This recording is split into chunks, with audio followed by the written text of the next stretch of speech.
Hi folks, this is Vince with Dad's Gaming Addiction, and today we're going to check out the Interdictor expansion pack for the Star Wars Armada game. So, this is a ship that I'm somewhat familiar with because I used to play a lot of PC games that feature this particular cruiser. For example, there was X-Wing, there was TIE Fighter, X-Wing versus TIE Fighter, X-Wing Alliance. Those are older PC games. And in those games, you had this thing. Now, it looks like a Star Destroyer, but it's not as powerful. Instead, it has these gravwell projectors on it, and when they're turned on, they prevent ships from entering hyperspace. They also pull ships out of hyperspace and are very useful for ambushes for that very reason. So this is sort of like a utility ship that will support larger Star Destroyers. But I'm curious to see how it actually works in this particular game. Speaking of which, let's go ahead and take a look at these cards. You've got the combat refit and the suppression refit. This one is 93 points, the Interdictor combat refit. This one, the suppression refit, is 90. So not too big of a difference there. As far as how they are different, well, they both have 2 command, 2 squadron, 2 engineering.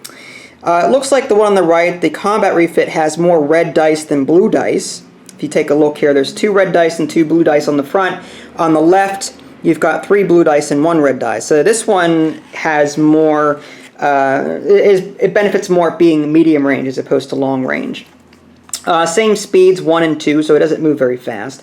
It's got 4 tokens in terms of defense. It's got a brace, a redirect, and 2 of those. And again, I keep forgetting the name of this thing.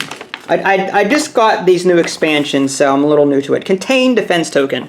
For those of you that didn't watch the prior video that I just shot, a ship can spend this defense token to prevent an attacker from resolving the standard critical effect. The attacker can still resolve a non-standard critical effect, such as one granted by an upgrade card. There's also these grav tokens, should you want, should you decide to use them via these upgrade cards.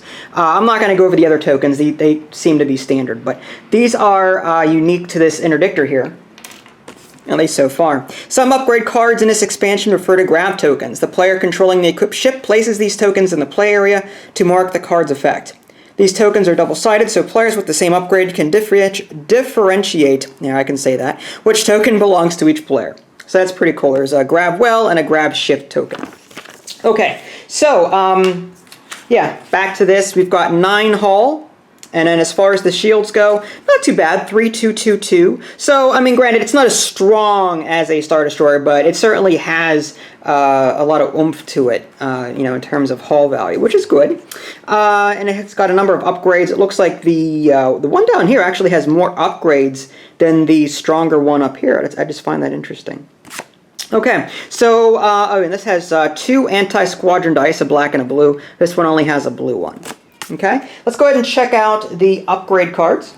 We've got Admiral Constantine. At the start of each status phase, for each enemy ship at distance 1 to 5, at least 2 friendly, medium, or large ships, you may increase or decrease the enemy's ship speed by 1 to a minimum speed of 1. It's a cost of 23. Commandant Oresco. When another friendly ship at distance 1 to 3 reveals a command, you may exhaust this card to gain 1 command token of the same type. Cost 7.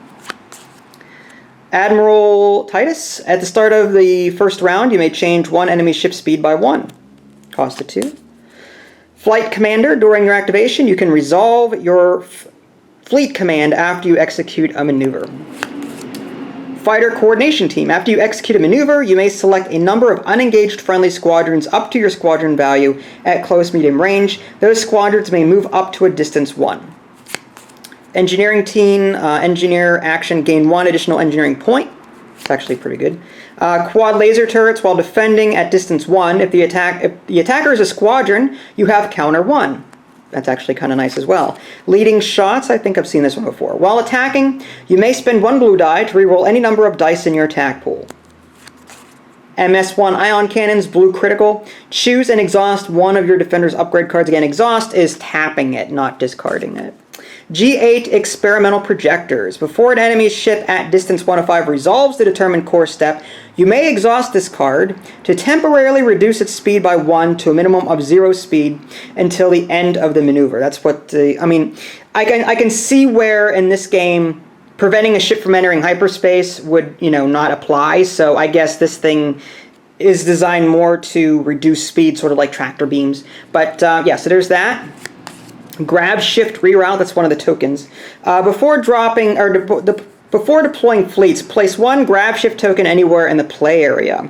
After deploying fleets, you may move each obstacle at distance 1 to 3 of that token to within distance 2 of the obstacle's current location. Obstacles cannot overlap tokens. Obstacles are ships. So this allows you to rearrange obstacles after the fact, which is pretty nice.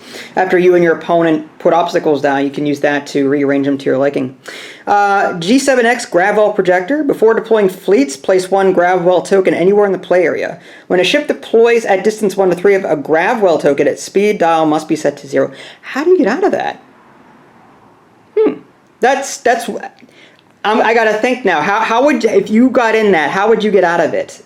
That's, okay, I'm gonna have to maybe look into that.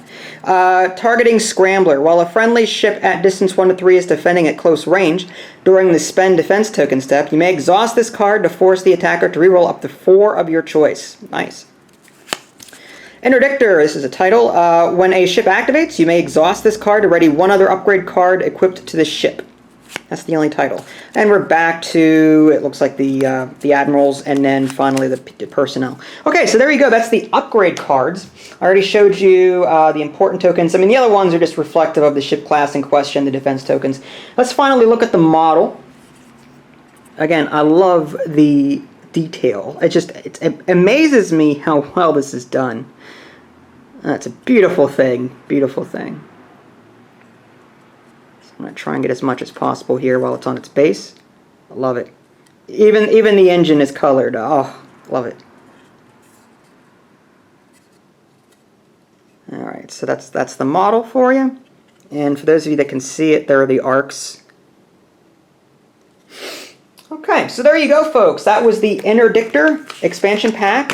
Stay tuned for more because I've got plenty more expansions to get through. If you guys haven't already, subscribe to my channel and check out my official website, www.dadsgamingaddiction.com. This is Vince. Thanks for watching, and I'll catch you next time.